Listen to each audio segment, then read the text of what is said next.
Hello guys, what's up? So in this quick video I'm going to show you how you can get the neon shadow filter on TikTok. So I'm in TikTok camera. To get this effect, go here. This is the effects gallery. Okay, so I'm using TikTok UK, so my layout is like this. Maybe your layout will be a little different.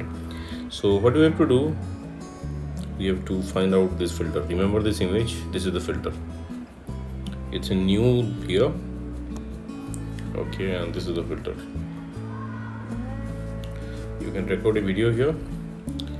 Okay, if you are not getting the filter like this, then what you can do, you can go to discover and you can search for neon shadow.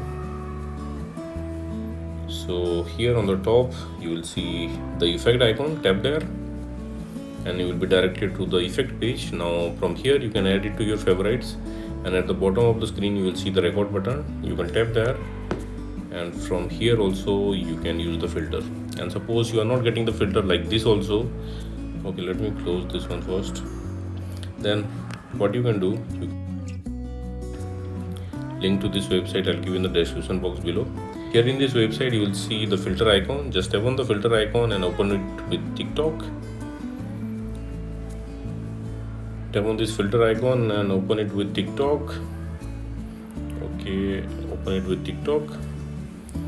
So here at the bottom of the screen you have to tap on this record button, and that's it. So that's it guys. Likewise you can get this neon shadow filter on TikTok. So thanks for watching the video guys. See you in the next video.